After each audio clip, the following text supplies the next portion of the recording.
Top 10 des présidents africains les plus meurtriers de tous les temps. Le continent noir a connu des horribles massacres tels que des génocides, des meurtres systématiques, des guerres brutales, des exécutions meurtrières. Beaucoup d'entre eux ont été mandatés par l'Occident en collaboration avec des chefs rebelles ou des présidents africains. Si on croit au classement publié par Africa Cradle, voici les 10 présidents africains les plus meurtriers de tous les temps. On se retrouve après le générique. Abonnez-vous, activez la cloche de notification et laissez-nous un gros pouce bleu.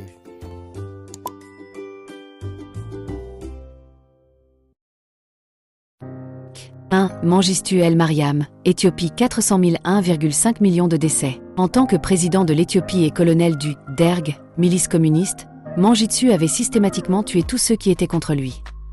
Mengistu El Mariam, né le 21 mai 1937 à Woleta en Éthiopie, est un officier éthiopien, lieutenant-colonel, chef de l'État de 1977 à 1991, qualifié de dictateur sanguinaire.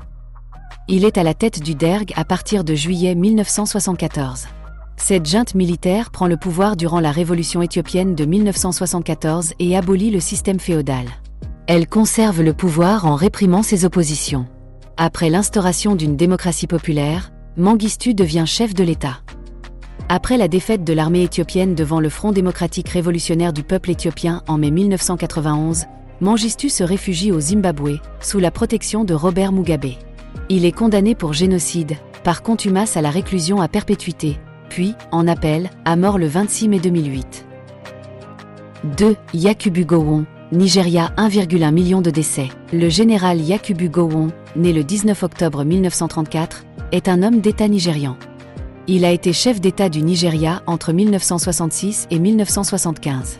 Il obtint le pouvoir par un coup d'État en 1966, mais fut destitué par celui de Murtala Mohamed 9 ans plus tard. Cette période fut marquée par la guerre du Biafra, qui tua plus de 100 000 soldats et plus d'1 million de civils. 3. Idi Amin, Ouganda 250 000 à 300 000 décès. Le troisième président de l'Ouganda est responsable d'environ 250 000 décès qui ont été le résultat de son régime de terreur marqué par la torture, les exécutions extrajudiciaires, la corruption et la persécution ethnique. Il détenait le pouvoir de 1972 à 1979. Il a trouvé refuge en Libye, puis en Arabie Saoudite où il mourut en 2003. 4. Sani Abacha, Nigeria 100 000 à 200 000 décès. Sani Abacha, né le 20 septembre 1943 à Kano et mort le 8 juin 1998 à Abuja, est un général et homme d'État nigérian. Il a été à la tête de la dictature militaire de son pays de 1993 à 1998. En novembre 1993, Abacha se proclame chef de l'État, supprime toutes les institutions démocratiques et remplace de nombreux fonctionnaires civils par des chefs militaires. Il nomme un conseil de gouvernement provisoire constitué essentiellement de généraux et de fonctionnaires de police, qui doit superviser un conseil exécutif fédéral, constitué de civils en vue. 5. Ahmed Sékou Touré, Guinée, Conakry 100 000 150 000 décès. Ahmed Sékou Touré, né le 9 janvier 1922 à Farana et mort le 26 mars 1984 à Cleveland, est le premier président de la République de Guinée, en poste depuis l'indépendance obtenue de la France en 1958 jusqu'en 1984. Issu de la lignée d'Almami Samori, ce dernier avait longtemps combattu contre la colonisation de la Guinée. Touré n'a qu'une idée en tête, se débarrasser complètement de la France. En 1960, il déclara son Parti démocratique de la Guinée, PDG, d'être le seul parti légal dans l'État et jugé dès lors comme un dictateur virtuel. Il a été nominalement réélu à des nombreux mandats de 7 ans, mais la Guinée n'avait pas d'autre parti politique. Il avait emprisonné, tué ou exilé tous les plus forts leaders de l'opposition. Selon Amnesty International, quelques 50 000 personnes auraient été assassinées sous le régime de Touré, de 1958 à 1984. Mais selon Africa Cradle, 100 000 à 150 000 ont été tués pendant le régime de Touré. 6. Charles Taylor, Libéria 100 000 à 150 000 décès. Taylor est né le 28 janvier 1948 d'un père américain et d'une mère américano-libérienne qui font partie de l'élite du pays. À 24 ans, Taylor quitte le Libéria pour travailler et étudier aux États-Unis, et en 1977, il est diplômé en économie du Bentley College dans le Massachusetts. Durant ses études, Taylor développe un intérêt pour la politique et décide de joindre l'Union of Liberian Association, ULA, dont il devient président national. Ce groupe dénonce le régime du président libérien de l'époque, William Tolbert. Peu de temps après, ce dernier est assassiné, victime d'un coup d'État de Samuel Doe. Doe devient président, nomme Taylor conseiller et lui confie les services généraux du gouvernement. Après avoir détourné 900 000 $ en 3 ans, Taylor perd son poste et fuit aux États-Unis. Arrêté puis emprisonné, il réussit à s'enfuir et se réfugie en Afrique afin de préparer une rébellion contre Samuel Doe. Pour ce faire, il joint le National Patriotic Front of Liberia, NPFL, et en devient leader vers la fin des années 1980. En 1989, le NPFL lance une attaque, c'est le début de la guerre civile. Rapidement, Taylor contrôle une grande partie du pays, mais un éclatement au sein du NPLF ralentit sa conquête. De fait, un de ses principaux lieutenants, Prince Johnson, se dissocie de son leader et fonde avec près de 1000 hommes l'INPLF, Independent National Patriotic Front of Liberia. Prince Johnson et ses troupes prennent le contrôle de la capitale Monrovia et assassinent Samuel Doe. Les troupes de Taylor et Johnson s'affrontent et la guerre civile prend toute son ampleur pendant les 7 années qui suivent. En juillet 1997, des élections sont tenues et Taylor est élu avec 75% des voix. Le scrutin a été jugé juste par les observateurs internationaux, mais des doutes persistent quant à sa validité. Pendant son règne à la tête de l'État, Taylor continue de combattre tous ceux qui s'opposent à son pouvoir. La répression contre l'opposition fera 150 000 morts jusqu'en 1995. 7. Hissène Habré, Tchad 80 000 à 100 000 décès. Hissène Habré. Hissène Habré, né le 13 août 1942 à Faya-Largeau, est un homme d'État tchadien, membre de l'ethnie Goran ou Toubou et du clan Anakaza. Il a été président de la République du Tchad, de 1982 à 1990 à la suite du coup d'État qui renverse Goukouni Ouédeye. L'homme fort du Tchad est accusé d'être responsable de la mort de plusieurs dizaines de milliers de personnes. Ceux-ci comprennent les massacres contre Adjéré et les Agawa. Condamné à mort par contumace pour crimes contre l'humanité par un tribunal de Djamena, il est actuellement réfugié au Sénégal et inculpé de crimes contre l'humanité, crimes de guerre et actes de torture. La Cour internationale de justice a décidé le 20 juillet 2012 que le Sénégal avait manqué à ses obligations internationales et a ordonné aux autorités sénégalaises soit de juger Habré, soit de l'extrader vers la Belgique. Le procès s'ouvre à Dakar, le 20 juillet 2015. 8. Massus Nguema, Guinée équatoriale 50 000, 70 000 décès. Francisco Macias Nguema.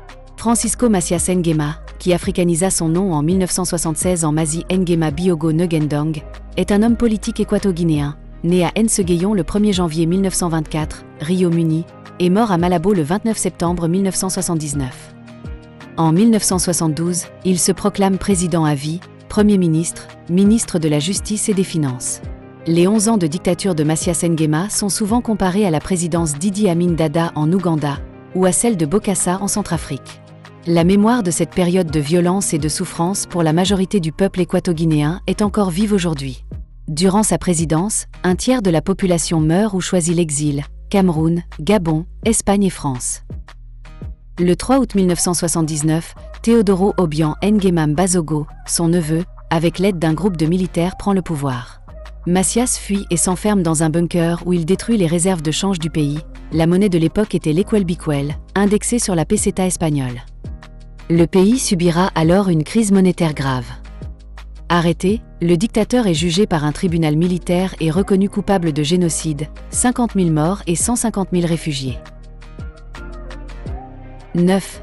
Mobutu Sese Seko Kuku Ngbendu wa Zeda Banga, RD Congo 40 000 à 70 000 décès. Mobutu Sese Seko Kuku Ngbendu wa Zeda Banga, né Joseph Désiré Mobutu, né vers le 14 octobre 1930 à Lisala au Congo belge, décédé d'un cancer le 7 septembre 1997 à Rabat au Maroc, est un homme politique, militaire et dictateur qui préside la Deuxième République démocratique du Congo de 1965 à 1971 puis exerce un régime autocratique au cours duquel le pays est rebaptisé Aïr, 1971 à 1997. En juillet 1960, il devient secrétaire d'État du gouvernement indépendant de Patrice Lumumba. Il profite du désaccord entre les différents hommes politiques et du fait d'être l'un des seuls lumimbistes à avoir une quelconque expérience militaire pour évoluer très rapidement dans la hiérarchie militaire. C'est ainsi en tant que chef d'état-major, et sous l'influence de l'ambassadeur de Belgique, qu'il fait arrêter et assigner à résidence Lumumba en 1960. Ce coup d'État comptera beaucoup dans les relations entre les Belges et Mobutu. Il met en place un gouvernement temporaire, le Collège des commissaires généraux. Mobutu accuse ensuite Lumumba devant les caméras de sympathie pro-communiste pour s'attirer le soutien des États-Unis. Lumumba tente de s'enfuir à Stanleyville, mais est rattrapé en chemin par les soldats. Mobutu le fait mettre en prison, où il est maltraité et torturé. Il est ensuite envoyé au Katanga de Moïse Tshombe, où il est assassiné le 17 janvier 1961. Le 2 juin 1966, la population a pu mesurer toute la détermination de Mobutu qui fit pendre sur la place publique 4 anciens ministres accusés à tort de complot. Alexandre Mahamba, Jérôme Anani, Emmanuel Bamba ainsi que l'ancien Premier ministre Évariste Kimba. Ce jour-là, la population a cessé d'acclamer Mobutu, tout le monde a eu peur. Son deuxième coup d'État n'était passé que de 6 mois.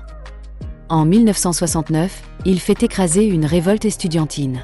Les cadavres des étudiants abattus sont jetés dans des fosses communes et 12 étudiants sont condamnés à mort.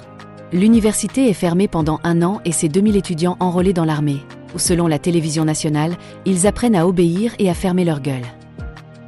Il instaure un régime autoritaire à parti unique, le Mouvement populaire de la Révolution, et en devient le maréchal-président en 1982. Il mène une guerre sans merci et tue ses opposants.